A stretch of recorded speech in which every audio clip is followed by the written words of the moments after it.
हम स्टार्ट करते हैं और आज की क्लास का टॉपिक है financial reforms in banking system.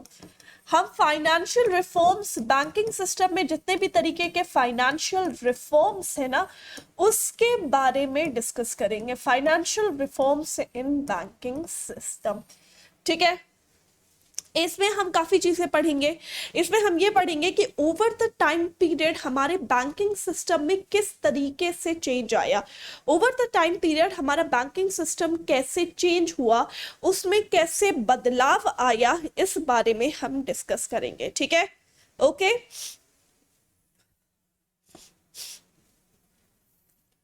Good afternoon guys. Wait कर लेते हैं 1-2 मिनट का, बच्चे और जुड़ जाए फिर स्टार्ट करते हैं।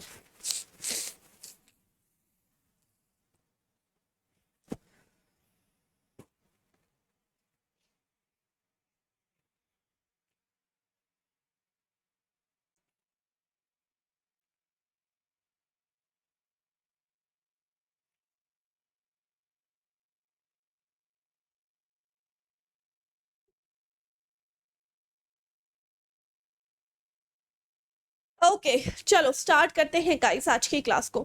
Financial reforms in banking system, सबसे पहले हम इस बारे में बात करते हैं। फाइनेंशियल रिफॉर्म्स यानी ओवर द टाइम पीरियड अगर आप बैंकिंग सिस्टम को देखो तो बैंकिंग सिस्टम में तरह तरीके के चेंजेस इंट्रोड्यूस करे गए। पहले एक नॉर्मल कैश डिपॉजिट करने का और कैश निकालने का तरीका होता था। भाई सिंपल बैंक पे जाके तुम कैश जमा करो या फिर जाके एटीएम से पैसा निकालो। लेकिन ओवर द टाइम पीरियड बहुत सारी चीजें इंट्रोड्यूस करी गई, जैसे कि आरटीजीएस आया, जैसे कि एनईएफटी आया, जैसे कि आईएमपीएस आया। बहुत सारी चीजें ओवर द टाइम पीरियड धीरे धीरे करके हमारे मार्केट में क्या होती गई, धीरे धीरे करके हमारे मार्केट में इंट्रोड्यूस होती गई। तो आपको हम आज उसी इंट्रोडक्शन के बारे में बताएंगे। इस पूरे के पूरे चैप्टर में मैं आपको डिफरेंट फाइनेंशियल रिफॉर्म्स के बारे में पढ़ाऊंगी जो जो हमारे टाइम पे बैंकिंग में over the time period introduce करे गए, ठीक है। डन। तो सबसे पहले सबसे फर्स्ट स्टार्ट करते हैं, that is known as SWIFT. सबसे पहले जो है हम बात करते हैं किसके बारे में, स्विफ्ट के बारे में बात करते हैं, ठीक है। एक एक चीज के बारे में डिस्कस करेंगे। सबसे पहले हम स्विफ्ट के बारे में बात करते हैं। सबसे पहले आप सबने कभी स्विफ्ट के बारे में सुना है? स्विफ्ट का सबसे पहले तो एक बार फुल फॉर्म बताओ, सारे के सारे बच्चे जो भी हैं कमेंट सेक्शन में आप सारे बच्चों को स्विफ्ट का फुल फॉर्म बताना है। What is Swift? स्विफ्ट का फुल फॉर्म आखिरकार क्या है? हाँ जी गाइस, जल्दी से बताना स्टार्ट करो। स्विफ्ट का full form, yes okay, Swift का फुल फॉर्म है society for world wide inter bank financial telecommunication. Society for world wide inter bank financial telecommunication, इसे हम क्या कहते हैं? इसे हम स्विफ्ट के नाम से जानते हैं, ठीक है।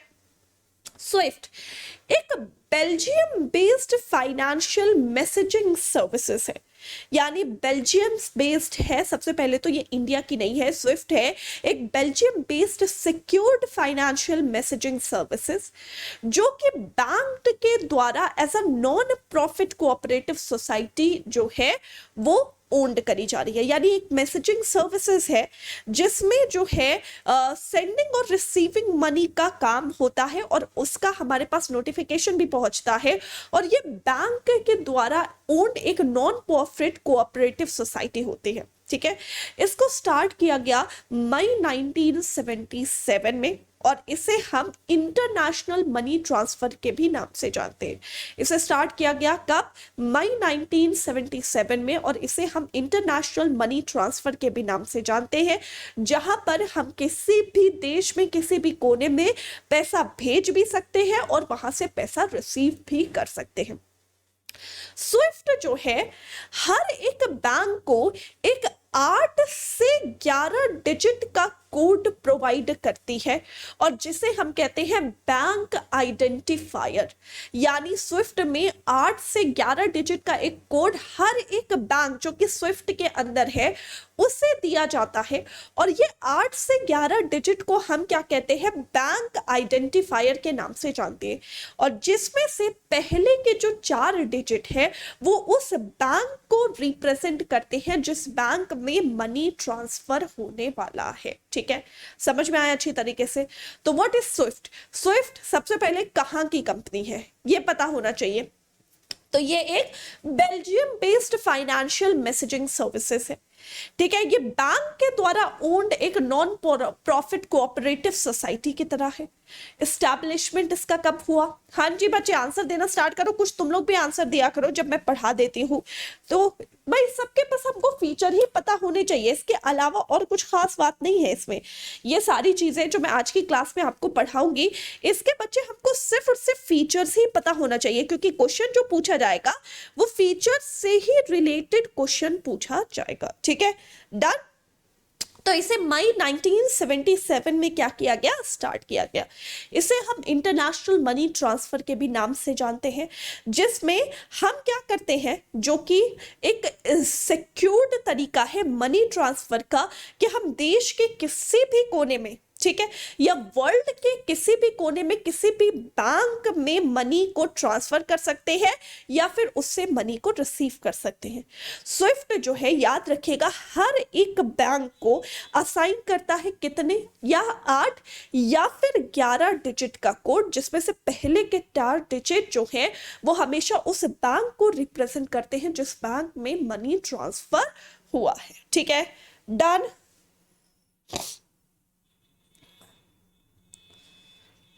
हाँ जी डन, इतना समझ में आया। तो चलो लिखना स्टार्ट करते हैं। पहली चीज भाई, पहली चीज ये कि ये क्या है, एक Belgium based financial servicing messaging app है। मैसेजिंग ऐप नहीं बल्कि सर्विसिंग कह लो। Belgium based secured financial messaging services. ठीक है,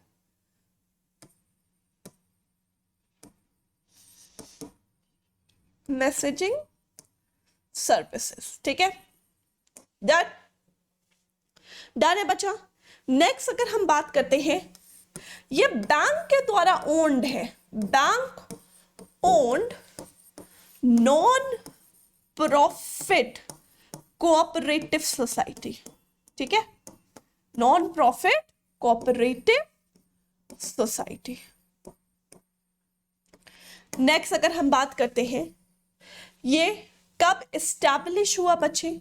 ये मई 1977 में आया। इसे हम और किस नाम से जानते हैं? अभी मैंने आपको बताया, इसे हम और किस नाम से जानते हैं? इंटरनेशनल मनी ट्रांसफर के भी नाम से जानते हैं। किस नाम से जानते हैं बच्चे? International money transfer. International money transfer के भी नाम से इसे जाना जाता है। ठीक है, अच्छा, अब ये इंटरनेशनल मनी ट्रांसफर के नाम से क्यों जाना जाता है? क्योंकि यहां पर हम क्या कर सकते हैं, सेंड कर सकते हैं और रिसीव कर सकते हैं। क्या? Money from anywhere from any bank in world, यानी विश्व के किसी भी बैंक से पैसा रिसीव भी कर सकते हैं और वहां पर पैसा भेज भी सकते हैं। ठीक है, डन। इंपॉर्टेंट बात यह है, ये हर एक बैंक को, ईच बैंक को असाइन करता है। स्विफ्ट ईच बैंक को क्या असाइन करता है? एक 8 से 11 डिजिट का नंबर या 8 से 11 डिजिट का कोड, और जिसमें याद रखिएगा फर्स्ट 4 डिजिट या फर्स्ट 4 नंबर्स या फर्स्ट 4 डिजिट जो है वो क्या होते हैं, वो रिप्रेजेंट करते हैं बैंक को, represent the bank to which money is being transfer, to which money is being transfer. Done, समझ में आया इतना, यस और नो। स्विफ्ट के बारे में भाई, इसमें ना तुम लोगों को सारे फाइनेंशियल रिफॉर्म्स में मैं यही सारी चीजें बताऊंगी, ठीक है। तो अब स्विफ्ट का पहले तो एक बार मैं आपको फुल फॉर्म भी लिख दे रही हूँ, क्योंकि full form is as important as बाकी की इंफॉर्मेशन। फुल फॉर्म इसका उतना ही इंपॉर्टेंट है जितना बाकी की इंफॉर्मेशन इंपॉर्टेंट है। तो स्विफ्ट का फुल फॉर्म क्या है? Swift is society for worldwide, society for worldwide, what? Worldwide interbank financial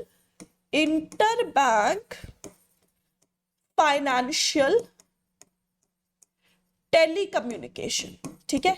अभी इससे रिलेटेड सारे क्वेश्चंस भी हम करेंगे, तो समझते जाओ ध्यान से। क्वेश्चन के लिए आपको समझ में आना इज वेरी जरूरी, ठीक है। तो बस क्या होगा, आपको इसके फीचर्स रटने हैं, ठीक है, कि इसका फुल फॉर्म क्या है और इसके बाकी के फीचर्स क्या है, क्योंकि अगर आपसे क्वेश्चन पूछा जाएगा तो इन्हीं पॉइंट से रिलेटेड आपसे क्वेश्चन पूछा जाएगा, ठीक है। तो हमने फर्स्ट फाइनेंशियल रिफॉर्म पढ़ लिया, that is known as SWIFT. इसमें किसी को कोई डाउट तो नहीं है? हाँ जी बच्चे, इसमें किसी को कोई डाउट है तो पूछो। फिर हम नेक्स्ट स्टार्ट करते हैं और नेक्स्ट हम पढ़ेंगे आरटीजीएस और एनईएफटी के बारे में। आरटीजीएस और एनईएफटी एक तरीके का पैसे ट्रांसफर करने का ही तरीका होता है, लेकिन आरटीजीएस और एनईएफटी में डिफरेंस क्या होता है ये हमें पता होना चाहिए, ठीक है। आरटीजीएस और एनईएफटी क्या होता है? ये एक मनी ट्रांसफर का ही एक तरीका होता है, ठीक है। हम जो है अकाउंट में आरटीजीएस करते हैं, कभी हम अकाउंट में एनईएफटी करते हैं, ठीक है। तो अब हमको ये पता होना चाहिए पहले तो आरटीजीएस और एनईएफटी का फुल फॉर्म क्या है, फिर हमें ये पता होना चाहिए कि आरटीजीएस और एनईएफटी में डिफरेंस क्या होता है। क्योंकि अगर मैं ये कह रही हूं कि दोनों ही मनी ट्रांसफर का एक तरीका होता है, तो बच्चे दोनों में कुछ तो डिफरेंस होगा, तभी तो ये दो पार्ट्स में डिवाइड करके पढ़ा जाता है, ठीक है। तो इनमें डिफरेंस क्या है इस बारे में भी हम डिस्कशन करेंगे, ठीक है। तो इसको मैं बाद में आपको लिखने का टाइम दूंगी। अभी फिलहाल हम बात करते हैं दो तरीके की सर्विसेज, अलग अलग सर्विसेज के बारे में। That is very important to all of you. ये भी बहुत इंपॉर्टेंट है आप सबके लिए, क्योंकि इससे रिलेटेड भी आप सबके लिए क्वेश्चन पूछा जाता है। तो एक होता है आरटीजीएस और एक होता है एनईएफटी। चलो पहले तो तुम सारे के सारे बच्चे मुझे इसका फुल फॉर्म बताओगे और फिर डिफरेंस बताओगे। भाई मनी ट्रांसफर करने का तरीका है, एक अकाउंट से दूसरे अकाउंट में अगर हम पैसा ट्रांसफर कर रहे हैं तो वो हम आरटीजीएस के थ्रू भी कर सकते हैं, वो हम मनी ट्रांसफर के या फिर आप कह सकते हो एनईएफटी के थ्रू भी कर सकते हैं, लेकिन दोनों का नाम अलग है। यानी इन दोनों के बीच में जाहिर सी बात है कुछ क्लियर डिफरेंसेस होंगे, तभी जो है दोनों का नाम अलग है। तो चलो हम इनके बीच के डिफरेंस को समझेंगे, लेकिन पहले मुझे फुल फॉर्म बताओ। हाँ जी, what is the full form of RTGS? हाँ जी बच्चा, जल्दी से आंसर देना स्टार्ट करो। आरटीजीएस का फुल फॉर्म क्या है गाइस? अभी तक किसी ने मुझे आंसर नहीं दिया। What is RTGS? आरटीजीएस का फुल फॉर्म क्या होता है बच्चे? हाँ जी, अभी तक किसी ने आंसर नहीं दिया मुझे। बच्चे आरटीजीएस का फुल फॉर्म आखिरकार होता क्या है?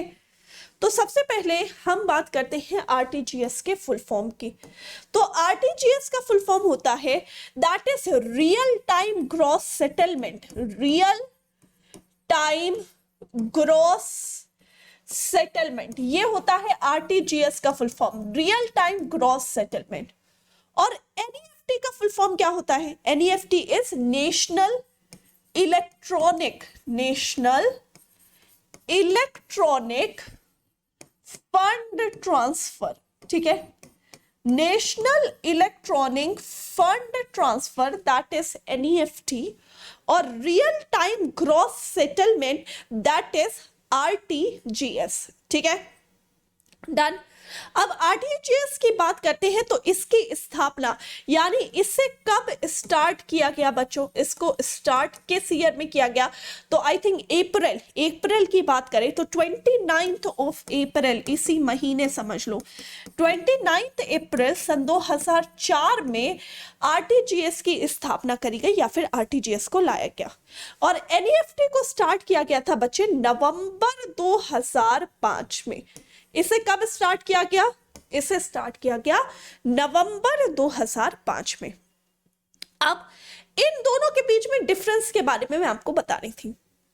जो आरटीजीएस है बेटा वहां पर ना बड़े बड़े मनी ट्रांसफर जो है वो होते हैं, यानी आरटीजीएस में जो मिनिमम वैल्यू आप किसी भी अकाउंट में ट्रांसफर कर सकते हो वो कर सकते हो 2 लाख, 2 लाख या उसके ऊपर अगर आपको अकाउंट में ट्रांसफर करना है तो वो आप किसके थ्रू करोगे, आरटीजीएस यानी रियल टाइम ग्रॉस सेटलमेंट के थ्रू। और अगर एनईएफटी की हम बात करते हैं तो एनईएफटी का मिनिमम जो पैसे ट्रांसफर होते हैं वो 1 रुपए होते हैं। यानी फॉर एग्जांपल तुम्हें किसी के अकाउंट पे 1 लाख रुपए ट्रांसफर करने हैं, अगर मैं पूछूं तुम्हें किसी के अकाउंट में 1 लाख रुपए ट्रांसफर करने, तुम आरटीजीएस कहोगे या तुम उसे एनईएफटी कहोगे? हाँ जी चलो बताओ, तुम्हें किसी के अकाउंट में 1 लाख रुपए ट्रांसफर करने हैं, चलो बताओ, तो ये 1 लाख रुपए जो तुम किसी के अकाउंट पे ट्रांसफर करोगे इसे तुम आरटीजीएस कहोगे या फिर इसे तुम एनईएफटी कहोगे? तो बेटा इसे तुम आरटीजीएस तो कह ही नहीं सकते ना, क्योंकि आरटीजीएस की मिनिमम वैल्यू कितनी होती है, 2 लाख रुपए होती है। तो इसे हमें क्या कहना पड़ेगा, इसे हमें एनईएफटी कहना पड़ेगा, क्योंकि एनईएफटी की वैल्यू क्या होती है, एनईएफटी में 1 रुपए मिनिमम वैल्यू होती है, मैक्सिमम तो आप कितने रुपए ही कर सकते हो। तो इसे हम क्या कहेंगे, इसे हम नेशनल इलेक्ट्रॉनिक फंड ट्रांसफर कहेंगे। तो मेन डिफरेंस हुआ इसकी लिमिट का, मिनिमम लिमिट एक जगह 2 लाख है, इसमें एक जगह मिनिमम लिमिट 1 रुपए है और मैक्सिमम कुछ भी हो सकता है। ठीक है, नेक्स्ट अगर हम बात करते हैं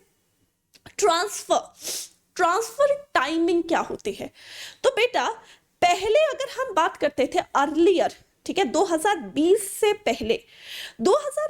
पहले एनईएफटी की जो टाइमिंग होती थी, सॉरी आरटीजीएस की जो टाइमिंग होती थी वो बैंक टू बैंक वेरी करती थी। कुछ सुबह 9 बजे से 2 बजे तक का टाइम रखते थे, कुछ 10 से 5 का टाइम रखते थे, ठीक है, कुछ सैटरडे संडे नहीं करते थे आरटीजीएस, कुछ सिर्फ वीकडेज में करते थे आरटीजीएस। हर बैंक टू बैंक पर डिपेंड करता था पहले कि आरटीजीएस कितने समय यानी ट्रांसफर टाइमिंग इस समय से इस समय के बीच में आरटीजीएस हम कर सकते हैं। लेकिन एनईएफटी जो है वो हमेशा से 365 डेज 24/7 अवेलेबल रहा है, यानी आपको किसी भी अकाउंट पे एनईएफटी करना है तो आप उसे 24 घंटे में से किसी भी टाइम, 7 दिन, 7 साल के 365 days, no holidays, nothing, all time available होता है। लेकिन 4 दिसंबर 2020 की अगर हम बात करते हैं तो 4 दिसंबर 2020 में आरटीजीएस को भी 24/7 अवेलेबल कर दिया गया सारे दिनों के लिए, यानी अब आरटीजीएस आप 24 घंटे, 7 दिन और किसी भी टाइम कर सकते हो। और वहीं पर NEFT national electronic fund transfer, ये तो हमेशा से सारे ही दिन अवेलेबल रहा है। ठीक है, डन। नेक्स्ट अगर हम बात करते हैं चार्जेस की, तो रियल टाइम ग्रॉस सेटलमेंट में जो चार्जेस हैं 1 जुलाई 2019 से सारे चार्जेस को वेव ऑफ कर दिया गया, यानी अब आरटीजीएस करने में कोई भी एक्स्ट्रा चार्ज नहीं लगता। पहले लगता था, पहले अगर तुम 2 लाख से 5 लाख के बीच में ट्रांसफर कर रहे हो तो तुम्हें 30 रुपए ट्रांसफर फी देनी पड़ती थी, और अगर 5 लाख से ज्यादा ट्रांसफर कर रहे हो तो तुम्हें 55 रुपए ट्रांसफर फीस देनी पड़ती थी। ये पहले का बात थी। लेकिन 2019 के बाद से सारी चार्जेस को क्या कर दिया गया है, वेव ऑफ कर दिया गया है। नेशनल इलेक्ट्रॉनिक फंड ट्रांसफर में आपको 1 रुपए भी चार्ज नहीं करना पड़ता, यानी नो चार्जेस, कभी से इसमें कोई भी चार्जेस नहीं रहे। अच्छा, रियल टाइम ग्रॉस सेटलमेंट में वर्ड शामिल है रियल टाइम, यानी यहां पर सेटलमेंट टाइम कुछ भी नहीं होता, इधर तुमने ट्रांसफर किया उधर तुम्हारे अकाउंट में पहुंच गया, यानी अभी तुमने ट्रांसफर किया रियल टाइम, यानी अगर 1/22 में तुमने ट्रांसफर किया तो 1/23 में दूसरे अकाउंट पे रिफ्लेक्ट हो जाएगा। एनईएफटी अलग होगा, एनईएफटी में मिनिमम 2 घंटे लगते हैं टू रिफ्लेक्ट, ठीक है, 2 घंटे के बाद वो दूसरे अकाउंट पे रिफ्लेक्ट होता है। तो ये डिफरेंस है बिटवीन एनईएफटी एंड आरटीजीएस। इतना समझ में आया बच्चे? हाँ जी, अल्हम्दुलिल्लाह, सॉरी।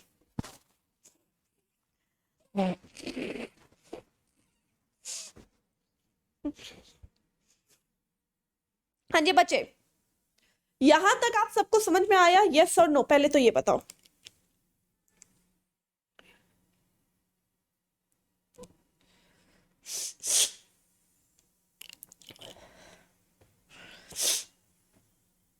अभी किसी ने हाँ या ना का जवाब नहीं दिया है बच्चे? ओके, परफेक्ट है। तो भाई मैं लिखना स्टार्ट कर दूं कि आरटीजीएस और एनईएफटी में क्या डिफरेंस होता है? लिख देती हूँ, चलो। मिनिमम, अभी मैंने आपको बताया मिनिमम ट्रांजैक्शन वैल्यू कितनी होती है। तो भाई मिनिमम ट्रांजैक्शन वैल्यू कितनी होती है? यहां पर होती है 2 लाख रुपए, ठीक है, RTGS, real time gross settlement में, ठीक है। और अगर हम एनईएफटी में बात करते हैं तो मिनिमम ट्रांजैक्शन वैल्यू कितनी होती है बच्चा? 1 रुपए। यहां मिनिमम ट्रांजैक्शन वैल्यू 1 रुपए होती है। नेक्स्ट, मैक्सिमम की अगर हम बात करते हैं, मैक्सिमम यहां पर कोई भी लिमिट नहीं होती, ठीक है। एनईएफटी में भी बच्चे मैक्सिमम में कोई भी लिमिट नहीं रखी हुई है, ठीक है। Done, okay. Transfer timing, transfer timings, ठीक है। पहले ये बैंक टू बैंक वेरी करता था, ठीक है। Earlier, earlier depends on bank, यानी बैंक पर डिपेंड करता था, ठीक है। लेकिन फिर मैंने आपको बताया कब से? With effect from, with effect from what? अगर हम बात करते हैं 2020 से इसे अवेलेबल कर दिया गया, अवेलेबल 24/7 365 डेज, यानी 24 घंटे 7 दिन 365 डेज, ठीक है। और ये तो 24/7 और 365 डेज हमेशा से अवेलेबल रहा है, ठीक है। डन। अच्छा, नेक्स्ट अगर हम इसके चार्जेस की बात करते हैं, ओके, नेक्स्ट अगर हम इसके चार्जेस की बात करते हैं, अर्लियर, पहले इसके चार्जेस थे, अर्लियर 30 रुपए लगते थे 2 से 5 लाख के बीच में, ठीक है। और 55 रुपए लगते थे 5 लाख से अबव में, ठीक है। लेकिन अब नाउ अगर अभी की बात करते हैं तो नो चार्जेस, अभी की बात करते हैं तो नो चार्जेस, ठीक है। पहले थे लेकिन अब है नो चार्जेस, और इसमें अभी भी बच्चे क्या होगा? नो चार्जेस, अभी भी इसमें क्या है? नो चार्जेस, ठीक है। अच्छा, सेटलमेंट टाइम की अगर हम बात करते हैं, यहां पर लिख दो, अगर हम इसके सेटलमेंट टाइम के बारे में बात करें तो ये क्या होगा? इमीडिएट, फॉरेन ट्रांसफर होगा, बिल्कुल टाइम नहीं लगाएगा। लेकिन इसका सेटलमेंट टाइम, एनईएफटी का अगर हम सेटलमेंट टाइम देखते हैं तो वो मिनिमम होता है 2 घंटा। अगर किसी ने एनईएफटी करा है तो वो 2 घंटे के बाद आपके अकाउंट में रिफ्लेक्ट होगा, ठीक है। समझ में आया गाइस? यस और नो बच्चे? हाँ जी,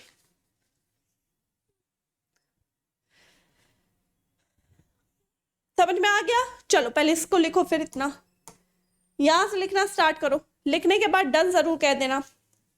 यहां से लिखना स्टार्ट करो बच्चे, और लिखने के बाद डन जरूर कह देना ताकि हम आगे बढ़े। हमने स्विफ्ट पढ़ा, हमने आरटीजीएस पढ़ा, हमने एनईएफटी पढ़ा, डिफरेंस पढ़ा। अभी पहले इससे रिलेटेड कुछ क्वेश्चंस करेंगे, फिर उसके बाद हम आगे स्टार्ट करेंगे। पहले इतना लिखो, फिर इससे रिलेटेड हम कुछ क्वेश्चंस करेंगे, फिर आगे बढ़ेंगे, ठीक है। लिखने के बाद बच्चे डन जरूर कह देना।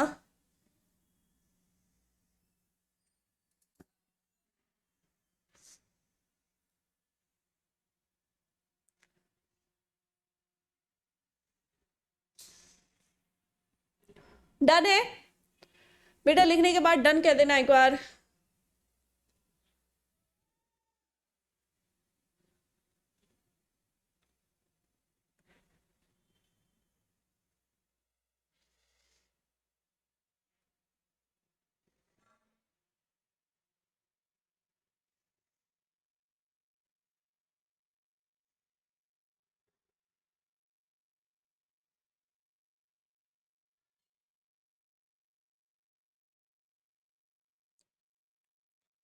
डन।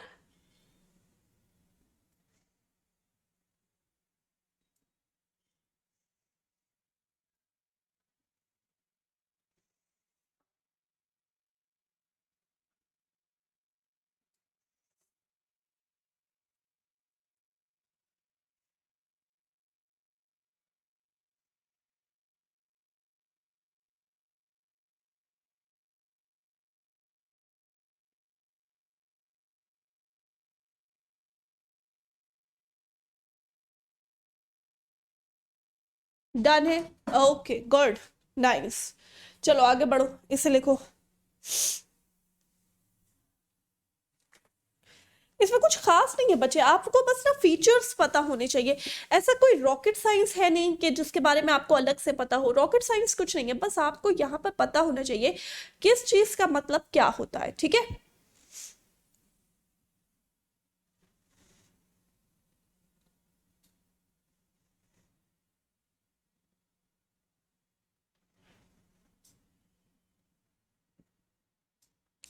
लिखने के बाद डन कह देना बच्चे जरूर से।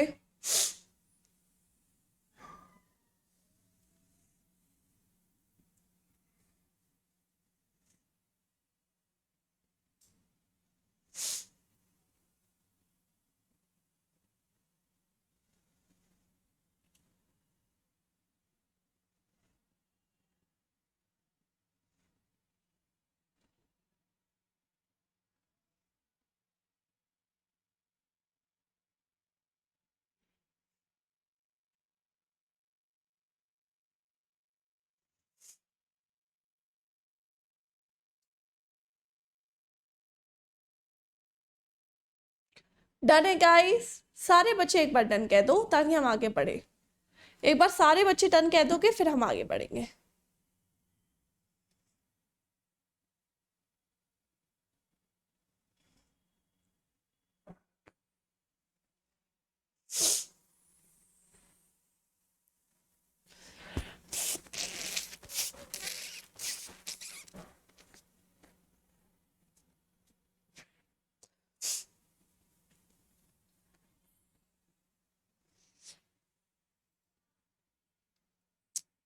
डन है बच्चा।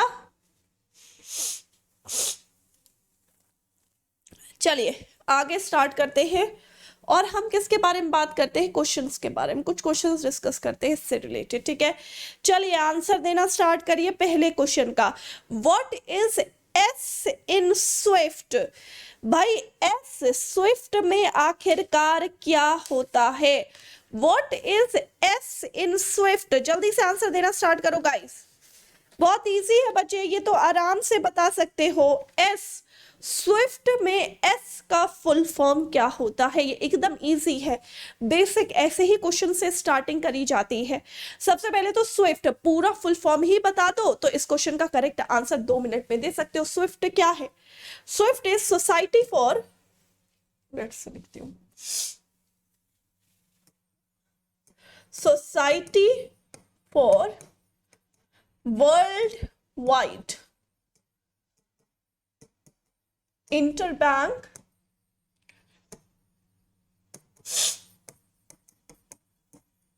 फाइनेंशियल ट्रांसफर या टेलीकम्युनिकेशन।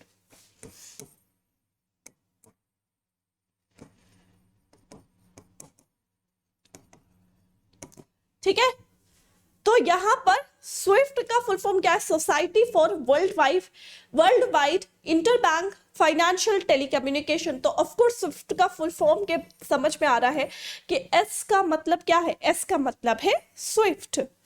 एस का मतलब क्या है? एस का मतलब है सोसाइटी। एस का फुल फॉर्म क्या है? सोसाइटी, ठीक है। अच्छा कौन से देश का है स्विफ्ट? चलो ये भी बताओ, कौन से देश का है, कब स्टार्ट हुआ, कहां सा है और कब स्टार्ट हुआ?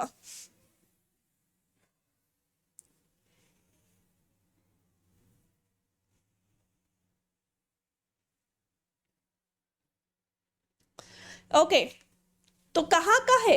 बेल्जियम बेस्ड है। कहाँ का है ये? बेल्जियम बेस्ड है। और कब स्टार्ट हुआ? बिल्कुल सही, काफी बच्चे सही कह रहे हैं, मई 1977 में स्टार्ट हुआ। ठीक है, डन। आगे बढ़े नेक्स्ट क्वेश्चन की तरफ। हाँ जी गाइस,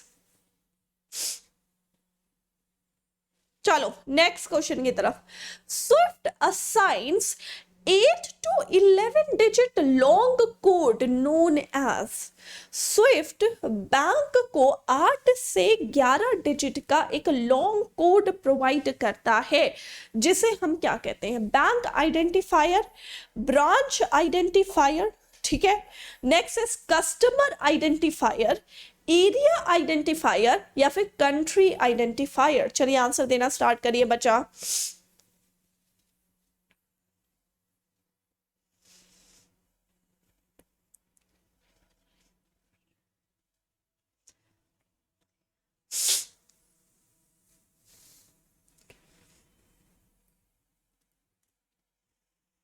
हाँ जी बच्चे, जल्दी से आंसर देना स्टार्ट करो गाइस, सब के सब।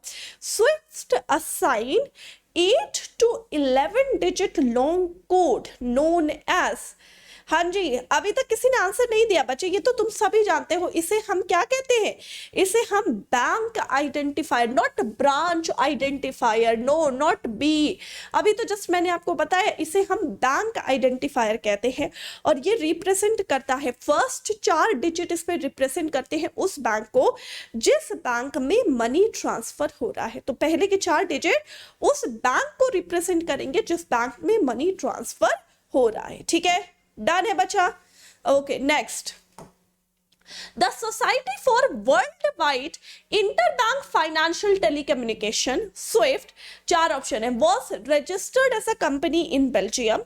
भाई ये क्वेश्चन एग्जाम में पूछा गया है, ठीक है। Is a bank owned non profit cooperative society, become operational in May 1977, all of the above या फिर नन ऑफ द अबव। चलो आंसर देना स्टार्ट करो, ये भी बहुत ही इजी है। अगर तुम सारे के सारे बच्चों ने सुना है, समझा है, तो सही तरीके से आंसर दे सकते हो। मैं तो भैया बैठी हूं क्योंकि मैं चाहती हूं कि अब इस क्वेश्चन के आंसर आप दो। हाँ जी बच्चे, the society for worldwide interbank financial telecommunication SWIFT, 4 option है, 5 option. Registered as a company in Belgium, is a bank owned non-profit cooperative society, become operational in May 1977, all of the above या फिर none of the above। भाई ये question exam में पूछा गया है बच्चे, तो आप सारे के सारे बच्चे इस क्वेश्चन का करेक्ट आंसर दे सकते हो। जल्दी से आंसर देना स्टार्ट करो। अगर हम इस क्वेश्चन के करेक्ट आंसर की बात करते हैं तो इस क्वेश्चन का करेक्ट आंसर क्या है? ऑफ कोर्स ये बेल्जियम बेस्ड है, ठीक है, एक बैंक और नॉन प्रॉफिट कोऑपरेटिव सोसाइटी है, ये भी बताया था, और ये ऑपरेशनल हुई मई 1977 में, ये भी बताया। तो तीनों चीज करेक्ट है। तो इस क्वेश्चन का करेक्ट आंसर क्या है बच्चे? इस क्वेश्चन का करेक्ट आंसर है ऑल ऑफ द अबव। जितने स्टूडेंट्स ने डी आंसर दिया है ना, बिल्कुल सही और परफेक्ट आंसर दिया है, ठीक है। Yes, D is the correct answer. जितने बच्चों ने डी आंसर दिया ना, बिल्कुल सही और परफेक्ट आंसर दिया। All of the above is the correct answer. लिख लो, लिखना चाहो तो। देखो यार, हर एक टॉपिक के साथ में कुछ क्वेश्चंस इसलिए आपको ऐड ऑन करवा देती हूँ क्योंकि टॉपिक तो मैं पढ़ा देती हूँ, लेकिन टॉपिक से रिलेटेड कैसे एग्जाम्स में क्वेश्चन पूछे जाते हैं ये आपको पता होना जरूर कंपल्सरी होता है। अगर ये आपको नहीं पता है ना तो आपको दिक्कत होगी, ठीक है। Done. Okay, next. What is the full form of T in the term RTGS? RTGS जो टर्म है ना, इसमें T का फुल फॉर्म क्या है? बहुत इजी क्वेश्चन है। टाइम ट्रांजैक्शन टैक्स ट्रांसफर या फिर टेम्पररी। RTGS में T का फुल फॉर्म क्या है गाइस? सब बच्चे बता सकते हो। हाँ जी बेटा, जल्दी से आंसर देना स्टार्ट करो। RTGS में T का फुल फॉर्म क्या है? अभी तक किसी ने आंसर नहीं दिया।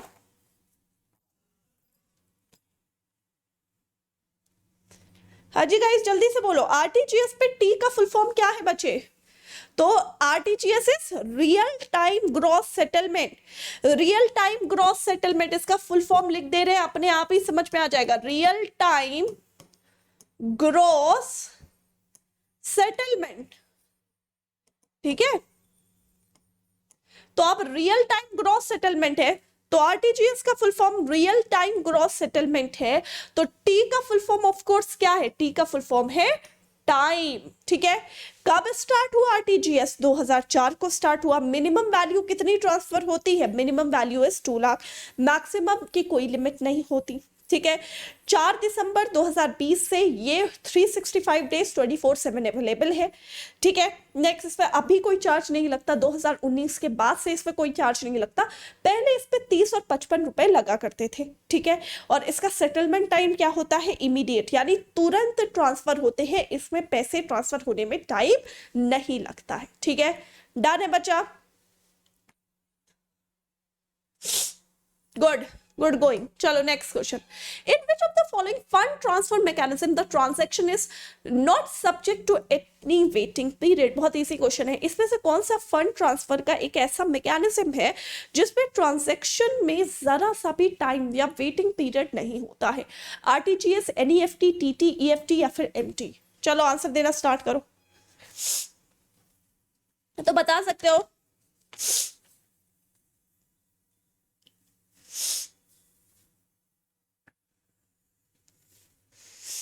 अभी तक किसी ने आंसर नहीं दिया, जल्दी से आंसर देना स्टार्ट करो बच्चे, तो बता ही सकते हो तुम सबके सब। इसमें से कौन सा फंड ट्रांसफर मैकेनिज्म है जो कि सब्जेक्ट नहीं है to any waiting time period, कोई भी वेटिंग टाइम पीरियड इसके अंदर नहीं होता है। तो ऑफ कोर्स आरटीजीएस के अंदर, रियल टाइम ग्रॉस सेटलमेंट के अंदर कोई भी वेटिंग टाइम पीरियड नहीं होता। एनईएफटी के अंदर तो होता है ना, 2 आवर, 2 घंटे का समय एनईएफटी के में होता है, लेकिन इसमें जो है बिल्कुल समय नहीं लगता है। तो इस क्वेश्चन का करेक्ट आंसर क्या है, बी। जितने स्टूडेंट्स ने बी आंसर दिया है बिल्कुल सही और परफेक्ट आंसर दिया है। डन है बच्चा, ओके ओके। नेक्स्ट क्वेश्चन, चलो, national financial switch is run by, अभी तक ये मैंने नहीं पढ़ाया तो इसे हम छोड़ते हैं, वापस लौटते हैं। नेशनल फाइनेंशियल स्विच जब मैं पढ़ाऊंगी तब मैं आपको बताऊंगी कि किसके द्वारा जो है वो मेंटेन किया जाता है, ठीक है। तो अभी वो हमने नहीं पढ़ा है, तो हम वापस से आते हैं। तो आरटीजीएस, एनईएफटी और स्विफ्ट, ये तीनों चीज सबको क्लियर हुई और तीनों से रिलेटेड जो क्वेश्चंस करवाए वो भी अच्छे से क्लियर हुए। पहले ये बताओ, यहां तक किसी को कोई डाउट है तो प्लीज पूछो, नहीं तो आगे के टॉपिक स्टार्ट करती हूं मैं। हाँ जी बच्चा,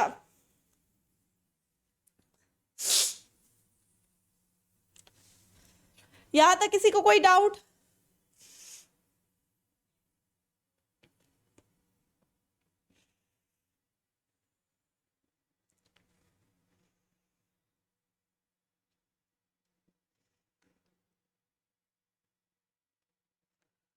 डन,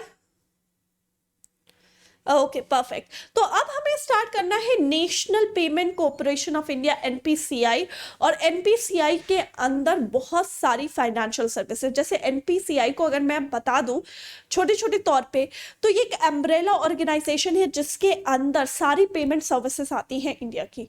तो इंडिया की जो भी पेमेंट रिलेटेड सर्विसिंग है उसके लिए एक अम्ब्रेला ऑर्गेनाइजेशन, अम्ब्रेला ऑर्गेनाइजेशन का मतलब है जिस छतरी के अंदर सारी पेमेंट सर्विसेज आती हैं उसे हम कहते हैं National Payment Corporation of India, जिसकी स्थापना सन 2008 में हुई थी as a non profit organisation, और ये सेक्शन 25 ऑफ कंपनीज एक्ट के अंदर रजिस्टर्ड है। ये सारी डिटेल्स मैं आपको नेक्स्ट क्लास में पढ़ाऊंगी। देखो, क्योंकि आजकल मेरा बेटा रोजा चलता है, ठीक है, तो रोजे में मैं आपकी छोटी छोटी क्लासेस लिया करूंगी, क्योंकि फास्ट चलता है और ये फास्ट बिना पानी का होता है, बिना खाने का होता है, तो इतना थोड़ा सा एडजस्ट करो। अभी छोटी छोटी क्लासेस पढ़ाऊंगी आपको, लेकिन जितना पढ़ाऊंगी उतना अच्छे से पढ़ाऊंगी ताकि आपको अच्छे से समझ में आए और क्वेश्चंस करवाऊंगी। कल की क्लास जब शुरू करूंगी तो एनपीसीआई पढ़ाऊंगी, एनपीसीआई से रिलेटेड सर्विसेज पढ़ाऊंगी और उससे रिलेटेड आपके क्वेश्चंस करवाऊंगी जो आपके एग्जाम में पूछे जा रहे हैं, ठीक है। डन, डन है गाइस। अब मतलब जुकाम भी है आज यार। Okay perfect. तो पहले ये बताओ मुझे, आज की क्लास आप सब बच्चों को कैसी लगी? आज की क्लास अच्छे से समझ में आई सारे के सारे स्टूडेंट्स को? जितने भी स्टूडेंट्स हैं उनको आज की क्लास एकदम अच्छी तरीके से समझ में आई, ठीक है। तो फिर आज की क्लास हम यहीं पर खत्म करते हैं।